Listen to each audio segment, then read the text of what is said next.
ಆಚಿ ಮಸಾಲ. ಎಂತ ಅಡಿಗೆಯ ರುಚಿಯಾಗೋ ರಹಸ್ಯವು 20 ರೂಪಾಯಿ. One day ಅಷ್ಟೇ. ಈಗ ಒಂದು ಕಾಲ್ಪನಿಕ ಕತೆಗೆ ದೃಶ್ಯ ರೂಪ ಕೊಡೋದು ತುಂಬಾ ಈಸಿ ಆಗಿರ್ತಕ್ಕಂಥದ್ದು. ಒಂದಷ್ಟು ನೈಜ ಘಟನೆ ಆಧಾರಿತ ಇನ್ಸಿಡೆಂಟ್ಗಳನ್ನ ಇಟ್ಕೊಂಡು ಕತೆ ಮಾಡಬೇಕು ಅಂತಂದಾಗ ತುಂಬಾ ಜಾಗರೂಕವಾಗಿ ಕತೆನ ಕಟ್ಟಬೇಕಾಗುತ್ತೆ. ಆ ನಿಟ್ಟಿನಲ್ಲಿ ಲವ ಅವರ ಎಫರ್ಟ್, ಅವರ ಚಾಕಚಕ್ಯತೆ ಎಷ್ಟು ಶಾರ್ಪ್ ಆಗಿದೆ ಈ ಸಿನಿಮಾ. ಇಲ್ಲ, ಅವರು ಕಾಲ್ಪನಿಕ ಕತೆ ಇದು. ಓಕೆ, ಡೈರೆಕ್ಟರ್ ಕಾಲ್ಪನಿಕ ಕತೆ ಇದು. ಅವರು ಎಷ್ಟು ಲೀಗಲಿ ಸ್ಟ್ರಾಂಗ್ ಇದ್ದಾರೆ ಅಂತಂದ್ರೆ, ಎಷ್ಟು ಲೀಗಲಿ ಸ್ಟ್ರಾಂಗ್ ಇದ್ದಾರೆ ಅಂತ ಹೇಳಿದ್ರೆ ಅವ್ರಿಗೆ ಕರೆಕ್ಟಾಗಿ ಗೊತ್ತು ಏನ್ ಮಾಡ್ಬೇಕು ಏನ್ ಮಾಡಬಾರ್ದು. ನಾಳೆ ದಿನ ಈ ಬಾಸ್ ಅಂತ ಟೈಟಲ್ ಬರೀ ಇಟ್ಬಿಟ್ಟಿದೀವಿ, ನಾಳೆ ದಿವಸ ಏನ್ ಪ್ರಾಬ್ಲಮ್ ಆದ್ರೆ ಹೆಂಗೆ ಇದನ್ನ ಇದು ಮ್ಯಾನೇಜ್ ಮಾಡ್ಬೇಕು ಅಂತ ಎಲ್ಲ ಚೆನ್ನಾಗಿ ಗೊತ್ತು. ಸೊ ಅದು ನೀಟಾಗಿ ಮಾಡ್ಕೊಂಬಂತೀವಿ. ಮತ್ತೆ ಸರ್ ಆನೆಸ್ಟ್ ಆಗಿ ಹೇಳ್ಬೇಕು ಅಂತ ಹೇಳಿದ್ರೆ, ಇವಾಗ ಬೇರೆಯವ್ರದ್ದು ಪರ್ಸನಲ್ ಲೈಫನ್ನ ಅಥವಾ ಬೇರೆ ಅವ್ರ ಇದನ್ನ ಮಾಡ್ಬಿಟ್ಟು ಕೆಟ್ಟಾಗ ನಾವು ತೋರಿಸ್ಬಿಟ್ಟು ಅದರಿಂದ ದುಡ್ಡು ಸಂಪಾದನೆ ಮಾಡೋಂಥ ನಮ್ಗೆ ಏನಿದೆ ಸರ್ ಅಲ್ವಾ? ಕೈಲಾದ್ರೆ ಒಳ್ಳೇದು ಮಾಡ್ಬೇಕು, ಇಲ್ಲ ಸೈಲೆಂಟ್ ಆಗಿರ್ಬೇಕು. ಅದು ನಮ್ಮ ಪಾಲಿಸಿ. ನಾವು ಯಾವುದೇ ಕಾರಣಕ್ಕೂ ಯಾರಿಗೂ ಕೆಟ್ಟದ್ದು ಮಾಡೋದಕ್ಕೆ ಪ್ರಯತ್ನನೂ ಮಾಡಿಲ್ಲ, ಮುಂದಕ್ಕೆ ಮಾಡೋದು ಇಲ್ಲ. ಇಲ್ಲ, ನಿಮ್ ಇಂಟೆನ್ಷನ್ ಇಂಟ್ಯೂಷನ್ ಎರಡೂ ತುಂಬಾ ಚೆನ್ನಾಗಿದೆ. ಸೊ ಒಳ್ಳೇದಾಗಬೇಕು ಅಂತ ನಾನು ಬಯಸ್ತೀನಿ. ಇದ್ರ ಹೊರತಾಗಿ ನಿಮ್ಗೆ ಇದೆಲ್ಲ ನೋಡಿದ ಮೇಲೆ ಎಲ್ಲೋ ಒಂದು ಪಾಯಿಂಟ್ ಅಲ್ಲಿ ಇಷ್ಟೆಲ್ಲ ಯಾಕಪ್ಪ ಟೆನ್ಷನ್, ಈ ಸಿನಿಮಾ ಎಲ್ಲ ಬೇಡವೇ ಬೇಡ, ಚಿತ್ರರಂಗದ ಸವಾಸನೆ ಬೇಡ ಅಂತ ಅನ್ಸಿದ್ದುಂಟ ಒಂದ್ ಮೂಮೆಂಟ್ ಅಲ್ಲಿ? ಅಲ್ಲ, ನನಗೆ ಇವಾಗ ನಡೀತಾರ ಪ್ರೋಗ್ರೆಸ್ಗಳು ನೋಡಿದ್ರೆ ಹಂಗ ಅನ್ಸುತ್ತೆ. ಯಾಕೆ ಅಂತ ಹೇಳಿದ್ರೆ, ಓಕೆ, ನೀವು ಸಿನಿಮಾ ಇಂಡಸ್ಟ್ರಿಗೆ ಬಂದಾಗ ಪ್ರಮೋಷನ್ ಮಾಡೋ ಅಂತ ರೀತಿನೇ ಬೇರೆ ತರ ಇತ್ತು. ಹೌದು, ಇವಾಗ ಮಾಡೋ ಅಂತ ರೀತಿನೇ ಬೇರೆ ತರ ಇದೆ. ನನಗೆ ಅದನ್ನ ಅಕ್ಸೆಪ್ಟ್ ಮಾಡ್ಕೊಬೇಕು, ಡಿನೈ ಮಾಡ್ಬೇಕು ಅಂತ ಒಂದೂ ಗೊತ್ತಾಗ್ತಾ ಇಲ್ಲ. ಸಿನಿಮಾ ಮಾಡೋದು ಇನ್ಫ್ಯಾಕ್ಟ್ ಬಹಳ ಈಸಿ.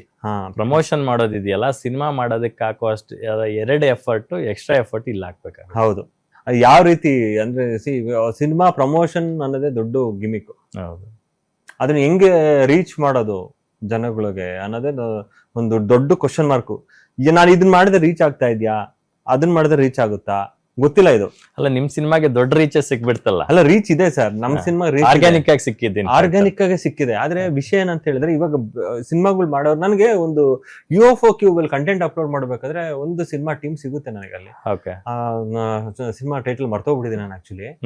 ಅವ್ರನ್ನ ಸರ್ ನಾವು ಸಿಕ್ಕಾಪಟ್ಟೆ ಪ್ರಮೋಷನ್ ಮಾಡ್ಬಿಟ್ಟಿದೀವಿ ಸರ್, ನಮ್ ಸಿನಿಮಾ ನಿಮ್ಗೆ ರೀಚ್ ಆಗಿರ್ಬೇಕಲ್ವಾ ಅಂತ ಹೇಳಿದ್ರು. ನೀವು ಆ ಟೈಟಲ್ ಕೇಳಿದ್ದೆ ಅವತ್ತೇನ? ನಾನು ಸರ್ ನಿಮ್ ಸಿನಿಮಾ ಹೆಸರು ಸರ್ ಅಂತ ಕೇಳಿದೆ. ಗೊತ್ತಿಲ್ವಾ ನಿಮ್ಗೆ? ಸರ್ ನಾವು ಸಖತ್ ಪ್ರಮೋಷನ್ ಮಾಡಿದ್ವಿ ಸರ್, 60 ಲಕ್ಷ 70 ಲಕ್ಷ ಖರ್ಚು. ಸರ್ ಪ್ರಾಮಿಸ್ ಗೊತ್ತಿಲ್ಲ ಸರ್, ಬೇಜಾರ್ ಮಾಡ್ಕೊಂಬಿಡಿ, ಪ್ರಾಮಿಸ್ ಗೊತ್ತಿಲ್ಲ ಸರ್ ಸಿನಿಮಾ ಅಂತ ಹೇಳಿದೆ. ಅವ್ರಿಗೆ ಶಾಕ್ ಆಯ್ತು. ಅದೇ ನಾವು ಏನ್ ಅನ್ಕೊಂಡ್ಬಿಡ್ತೀವಿ ಅಂತ ಹೇಳಿದ್ರೆ, ಇವಾಗ ಲಕ್ಷ್ಮೀನಾರಾಯಣ ಅವರು ಒಂದ್ ಪೋಸ್ಟ್ ಹಾಕ್ತಾರೆ, ನಾನ್ ನೋಡ್ತೀನಿ, ನಾನ್ ಹಾಕೋ ಪೋಸ್ಟ್ ಇವ್ರು ನೋಡ್ತಾರೆ, ನಮ್ ಕಾಂಟ್ಯಾಕ್ಟ್ ಅಲ್ಲಿ ಇರೋರು ಮಾತ್ರ ಪೋಸ್ಟ್ಗಳು ನಮ್ದೆಲ್ಲ ಶೇರ್ ಆಗ್ತಾ ಇರುತ್ತೆ. ಓಹೋ ಒಳ್ಳೆ ಪ್ರಮೋಷನ್ ಆಗೋಯ್ತು ಗುರು ಅಂತ ಅನ್ಕೋತೀವಿ.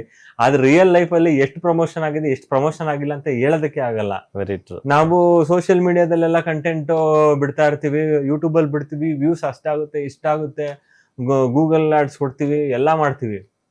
ಇವತ್ತು ನೀವ್ ಹೇಳ್ದಂಗೆ ಆಡಿಯನ್ಸ್ ನ ಥಿಯೇಟರ್ ಕರ್ಕೊಂಡ್ ಬರೋದು ಅಷ್ಟು ಬಿಗ್ ಚಾಲೆಂಜ್ ಇನ್ ಯಾವುದೂ ಇಲ್ಲ. ಇನ್ನ ಏನೇನೋ ಇದೆ ಸರ್ ಇಂಟರ್ನಲ್. ಹೇಳ್ಕೊಂಡ್ ಕುತ್ಕೊಂಡ್ಬಿಟ್ರೆ ಒಂದು ದಿನ ಬೇಕು ಹೇಳೋದಕ್ಕೆ. ಬೇಡ, ಇವಾಗ ಸಿನಿಮಾ ನೀವು ಮುಂದಿನ ದಿನಗಳಲ್ಲಿ ಸಿನಿಮಾಗಳು ಮಾಡೋದಕ್ಕೆ ಅವೆಲ್ಲವೂ ಕೂಡ ಈ ಅನುಭವಗಳು ಒಂದು ಪಾಠಗಳಾಗುತ್ತೆ ಅಂತ ನಾನು ಭಾವಿಸ್ತೀನಿ. ಇವಾಗ ಬಾಸ್ ಸಿನಿಮಾ ಬಗ್ಗೆ ಮಾತ್ರ ಮಾತಾಡೋಣ. ಫೈನಲಿ ಕನ್ನಡ ಆಡಿಯನ್ಸ್ಗೆ ಫಸ್ಟ್ ಡಿ ಬಾಸ್ ಅಭಿಮಾನಿಗಳಿಗೆ ಏನ್ ಹೇಳಕ್ ಬಯಸ್ತೀರಾ? ಇವಾಗ ನೀವು ಸಿನಿಮಾನ ಕೋಪ ಮಾಡ್ಕೊಂಡು ಬರ್ಬೋದು ನನ್ನ ಮೇಲೆ, ಏನ್ ನಮ್ ಬಾಸ್ ಬಗ್ಗೆ ಸಿನಿಮಾ ಮಾಡ್ಬಿಟ್ಟಿದ್ದಾರೆ ಹಂಗೆ ಹೆಂಗೆ ಅಂತೆಲ್ಲ ಅನ್ಕೊಂಡ್ ಬರ್ಬೋದು. ಆದ್ರೆ ನೀವು ಸಿನಿಮಾ ನೋಡಿದಾಗ ಅದು ಒರಿಜಿನಲ್ ರಿಯಾಲಿಟಿ ನಿಮಗೆ ಗೊತ್ತಾಗ್ಬಿಡುತ್ತೆ. ಆಮೇಲೆ ನೀವು ಒಂದು ಅಪ್ರಿಸಿಯೇಷನ್ ಕೊಟ್ಟು ಹೋಗ್ತೀರ. ಬೈಕೊಂಬರೋರು ನಾ ಅಪ್ರಿಸಿಯೇಷನ್ ಕೊಟ್ಬಿಟ್ಟು ಹೋಗ್ತೀರ. ಅದು ಈ ಸಿನಿಮಾದಲ್ಲಿರೋ magic. Okay, Kannada audience final ಏನ್ ಹೇಳಕ್ ಬಯಸ್ತೀರಿ? ನಮ್ಮ ಇಡೀ ಚಿತ್ರತಂಡದಿಂದ ನಾನು ರಾಯಭಾರಿಯಾಗಿ, ಮೋನಿಕಾ ರಾಯಭಾರಿಯಾಗಿ ನಾವೆಲ್ಲರಿಗೂ ಏನ್ ಕೇಳ್ಕೊಳ್ಳೋದು ಅಂತ ಹೇಳಿದ್ರೆ, ಆಗಸ್ಟ್ ಮೋನಿಕಾ ಯಾರು? ನಾನು ರಾಯಭಾರಿಯಾಗಿ, ವಂದಿತಾ ರಾಯಭಾರಿಯಾಗಿ ಇಡೀ ಕನ್ನಡ ಜನತೆಗೆ ಏನ್ ಕೇಳ್ಕೊಳ್ಳೋದು ಅಂತ ಹೇಳಿದ್ರೆ, ನಮ್ಮ ಕನ್ನಡ ಸಿನಿಮಾ ಬರೀ ಕರ್ನಾಟಕದಲ್ಲಿ ಮಾತ್ರ ರಿಲೀಸ್ ಆಗೋದು. ನೀವು ದಯವಿಟ್ಟು ಚಿತ್ರಮಂದಿರಕ್ಕೆ ಬಂದು ಆಗಸ್ಟ್ 7ನೇ ತಾರೀಕು ನಿಮ್ಮ ಆರೈಕೆಗಳು, ಆಶೀರ್ವಾದಗಳು ನಮಗೆ ಕೊಡಬೇಕು ಅಂತ ನಾವು ಕೇಳ್ಕೊಂತೀವಿ ಅಷ್ಟೇ. ಸೂಪರ್. ವಂದಿತಾ ಅವರೇ, ನಿಮ್ಮ ನೆಕ್ಸ್ಟ್ ಸಿನಿಮಾ ಕೂಡ ರಿಲೀಸ್ ಅಂತಕ್ಕೆ ಬಂದಿದೆ ಅಂತ ಕೇಳ್ಬಿಟ್ಟು AP ಅರ್ಜುನ್ ಅವರ ಪ್ರೊಡಕ್ಷನ್ ಅಲ್ಲಿ ಒಂದು ಮಾಡ್ತಿದ್ದೀರಾ, ಲಕ್ಷ್ಮೀಪುತ್ರ. ಅದು ಚಿಕ್ಕಣ್ಣ ಅವ್ರ ಜೊತೆ, ಸ್ಯಾಂಡ್ಲ್ವುಡ್ ಉಪಾಧ್ಯಕ್ಷರ ಜೊತೆ. ಅದು ಎಲ್ಲಿವರೆಗೂ ಬಂದಿದೆ ಸಿನಿಮಾ? ಅದೇ ಕೊನೆ ಹಂತದಲ್ಲಿದೆ. Okay. ಅದು ಇನ್ನೇನೋ ರಿಲೀಸ್ಗೆ ರೆಡಿ ಆಗ್ತಿದೆ, ಆಲ್ಮೋಸ್ಟ್ ಆಗಿದೆ. ಈ ವರ್ಷ ಬಿಡುಗಡೆ ಆಗುತ್ತೆ. ತುಂಬಾ ಕಾಯ್ತಾ ಇದ್ದೀನಿ. ಸೂಪರ್. ಈ ಸಿನಿಮಾಗಳ ಹೊರತಾಗಿ ಬೇರೆ ಪ್ರಾಜೆಕ್ಟ್ಸ್ ಏನಾದ್ರು ತಗೋಬೇಕು, ಕತೆಗಳೆಲ್ಲ ಇದೆ. Okay. ಬಟ್ ಈಗ ಅದೊಂದ್ ಸ್ವಲ್ಪ ಶೂಟಿಂಗ್ ಬ್ಯಾಲೆನ್ಸ್ ಇದೆ, ಅದು ಮುಗಿಸಿ ತಗೊಳ್ಬೇಕು. ಇನ್ನೂ ಅನೌನ್ಸ್ಗಳಾಗಿಲ್ಲ ಯಾವನು ಇಲ್ಲ. ಅಫಿಷಿಯಲಿ? ಹಾ. ಓಕೆ. ಏನ್ ಬೇಸಿಕಲಿ ಏನ್ ಮಾಡ್ಕೊಂಡಿದ್ದೀರಾ ನೀವು? ನಾನು ಸಾಫ್ಟ್ವೇರ್ ಇಂಜಿನಿಯರ್, ಓಕೆ. 2 ವರ್ಷ ಕೆಲಸ ಮಾಡಿದ್ದೆ. ಕೆಲಸ ಮಾಡ್ತಾನು ಸಿನಿಮಾ ರಂಗಕ್ಕೆ ಬಂದಿದ್ದು. ಸಿನಿಮಾ ರಂಗದಲ್ಲಿ ಕೆಲಸ ಮಾಡ್ತಾ ಅಲ್ಲೂ ಕೆಲಸ ಮಾಡ್ತಾ ಇದ್ದೆ. ಅದಾದ್ಮೇಲೆ 2 ಸೊ ವೃತ್ತಿ ಬಿಟ್ಟು ಪ್ರವೃತ್ತಿಯಾಗಿ ಸಿನಿಮಾ ತಗೊಂಡಿದ್ರಿ, ಈಗ ಈ ಪ್ರವೃತ್ತಿನೇ ವೃತ್ತಿ ಮಾಡ್ಕೊಂಡ್ಬಿಟ್ಟಿದ್ದೀರಾ? ಹೌದು. Very good. ಬಿಕಾಸ್ ಎಲ್ಲದಕ್ಕೂ ಕಾರಣಗಳಂತ ಇರುತ್ತಲ್ಲ ಎಲ್ಲರ ಲೈಫಲ್ಲೂ. ಅಷ್ಟು ಈಸಿ. ಅಂಡ್ ತಾಯಿ ಸರಸ್ವತಿ ನಂಗೆ ಅಷ್ಟು ಕಲೆಗಳು ಕೊಟ್ಟಿರುವಾಗ ಅದನ್ನ ಯೂಟಿಲೈಸ್ ಮಾಡ್ಕೊಬೇಕು ಅನ್ನೋದು ಅಂತ ಅಷ್ಟೇ. ಒಳ್ಳೇದಾಗ್ಲಿ. ಒಳ್ಳೇದಾಗ್ಲಿ ವಂದಿತಾ ಅವ್ರೆ. ನಿಮ್ಮ you. ಮುಂದಿನ ಎಲ್ಲಾ ಪ್ರಾಜೆಕ್ಟ್ಸ್ ದೊಡ್ಡ ಮಟ್ಟಕ್ಕೆ ಸಕ್ಸಸ್ ಆಗ್ಲಿ. ಈ ಸಿನಿಮಾ ನೀವು ಅಂದ್ಕೊಂಡಂತ ದೊಡ್ಡ ಸಕ್ಸಸ್ ಸಿಗ್ಲಿ. ಬೆಸ್ಟ್ ವಿಶಸ್ ನಿಮ್ಗೆ. Thank you so much. Tanush ಅವರೇ, ಈ ಸಿನಿಮಾಗೋಸ್ಕರ ನೀವು ತುಂಬಾ ಸ್ಟ್ರಗಲ್ ಮಾಡ್ಕೊಂಡು ಸಿನಿಮಾ ರಿಲೀಸ್ ಮಾಡ್ತಾ ಇದ್ದೀರಾ, ಸಾಕಷ್ಟು ಪಾಠಗಳು ಕಲ್ತಿದ್ದೀರಾ. ಹೌದು. ಸೊ ನಿಮ್ಮ ಫ್ಯಾನ್ಸ್ ಅಂದ್ರೆ ಬಾಸ್ ಫ್ಯಾನ್ಸ್, ಸಿನಿಮಾದ ಕ್ಯಾರೆಕ್ಟರ್ ಡಿ ಬಾಸ್ ಫ್ಯಾನ್ಸ್ ಸೇರಿದಂತೆ ಕನ್ನಡ ಚಿತ್ರರಂಗದ ಎಲ್ಲಾ ಸ್ಟಾರ್ ಅಭಿಮಾನಿಗಳು ಕೂಡ ಈ ಸಿನಿಮಾ ಕೈ ಹಿಡಿಲಿ ಅಂತ ಹೇಳ್ತಾ, ಕನ್ನಡದ ಸಿನಿಮಾಗಳನ್ನ ದಯವಿಟ್ಟು ಥಿಯೇಟರ್ ಅಲ್ಲೇ ನೋಡಿ. ಯಾಕಂತಂದ್ರೆ ಒಂದು ಸಿನಿಮಾಗೆ ಸಿಕ್ಕಾಪಟ್ಟೆ ಎಫರ್ಟ್ಗಳನ್ನ ಹಾಕಿರ್ತಾರೆ.